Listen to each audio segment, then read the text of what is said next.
राजा परीक्षित के राज्य में कलयुग का आगमन और उसके द्वारा पृथ्वी की दुर्दशा का वर्णन।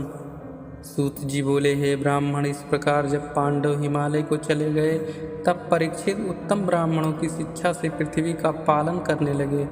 पश्चात राजा विराट के पुत्र उत्तर की पुत्री इंद्रावती के साथ उनका विवाह हुआ। उससे उनके जन्मेजय आदि 4 पुत्र उत्पन्न हुए। उन्होंने कृपाचार्य को गुरु बनाकर गंगा के किनारे बहुत बड़े बड़े 3 अश्वमेघ यज्ञ किए। देवताओं ने आकर उन्हें दर्शन दिया। फिर जब वह राजा परीक्षित दिग्विजय करने चले तो उन्हें मार्ग में राजा के वेश में कलयुग मिला, जो अपने पैरों से गौ और बछड़े को मार रहा था। इससे राजा ने उसे पकड़ लिया। जब सूत जी ने ऐसा कहा तब शौनक जी ने कहा, हे ऋषि श्रेष्ठ, कलयुग ऐसा क्यों कर रहा था और राजा परीक्षित ने उसे क्यों पकड़ा? यदि इसमें श्री कृष्ण जी की कथा का कुछ आश्रय होए तो उस चरित्र को हम लोगों से वर्णन कीजिए, अन्यथा इन अल्पायु वृद्धाभिलाषी मनुष्यों की असत बातों से क्या प्रयोजन है? इससे तो व्यर्थ ही आयु का नाश होता है। शौनक के ऐसा पूछने पर सूत जी कहने लगे, हे शौनक, सुनो, जब राजा परीक्षित को ये मालूम हुआ कि कुशामंगलम देश में कलयुग का आगमन हो गया है तो वे बड़े ही क्रुद्ध हुए। उन्होंने अपना धनुष उठाया, सेना सजाकर दिग्विजय के लिए प्रस्थान किया। तब उन्होंने पहले भद्रासरो, केतुमाल, भारत तथा उत्तर कुरु और किमपुरुष आदि खंडों को जीतकर अपने वश में कर लिया। फिर उन खंडों में उन्होंने श्री कृष्ण जी के महत्व के सूचक अपने पूर्वज महापुरुषों के गाए जाते हुए यश को सुनकर अश्वत्थामा के तेज से अपने को रक्षित होने की कथा सुनी तथा फिर यदुवंशियों और पांडवों का स्नेह और उनकी श्री विष्णु जी में भक्ति को उन्होंने बड़ी श्रद्धा के साथ श्रवण किया।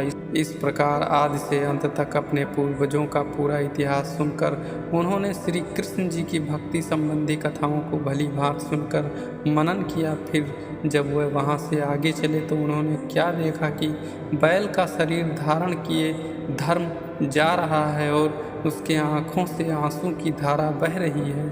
तब वह विप्रों पृथ्वी को बिना बछड़े की माता के समान देखकर उस बैल रूपी धर्म ने उससे पूछा कि तुम्हारे शरीर में रोग तो नहीं है? तुम कुछ सूखे हुए मुख से इस प्रकार शोभाहीन क्यों हो रहे हो? मुझे तुम्हारे भीतर कुछ मानसिक पीड़ा सी जान पड़ती है। क्या तुम किसी अपने ऐसे बंधु के लिए चिंता में तो नहीं पड़े हो जो कहीं दूर में रहता है? अथवा तुम कहीं 3 पैरों से रहित 1 पाँव वाले मुझको तो नहीं सोच रहे हो? इसके अतिरिक्त कहीं शूद्रों से भोग की जाती हुई तुम अपने को तो नहीं सोचती हो, जिनके यज्ञ भाग हर लिए गए हैं, जिससे देवतागण असंतुष्ट हो जल नहीं बरसा रहे हैं? ऐसी दुखी प्रजा को तो तुम नहीं सोच रही हो। फिर कहो कि तुम्हारे मन में उन दुराचारी राजवंशों के प्रति कहीं दुख तो नहीं है जो उन्होंने अपने दरबार में ब्राह्मणों से सेवा का कार्य लेना आरंभ कर दिया है? क्योंकि अब कलयुग की प्रधानता आ गई है। स्त्रियां परपतियों से आकर्षित हो रही हैं। नीच व्यक्तियों में धर्मात्मा राजाओं को उजाड़ दिया है।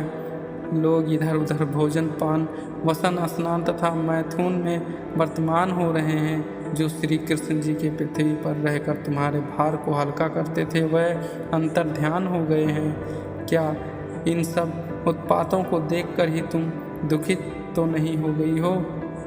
हे वसुंधरे, तुम अपने उस मानसिक व्यथा को मुझसे बतलाओ कि जिसके लिए तुम इतनी दुर्बल और दुखित हो रही हो। हे माता, क्या बलवानों में अधिक बलि काल ने तुम्हारे देव पूजित सौभाग्य को हर लिया है?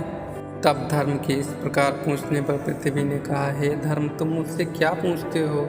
भला ऐसी कौन सी घटना है कि जिसे तुम नहीं जानते हो? भला कलयुग के आने से अब संसार में क्या रह गया है?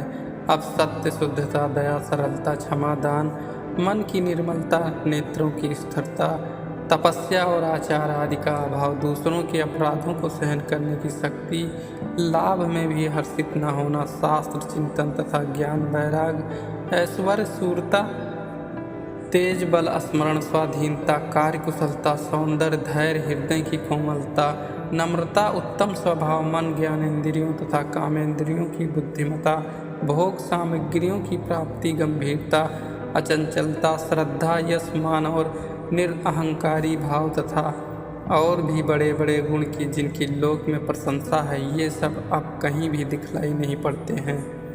ऐसा जान पड़ता है कि ये सभी सद्गुण श्री कृष्ण जी के परम धाम जाते ही नष्ट हो गए अथवा कलयुग ने आकर इन सब का विनाश कर दिया।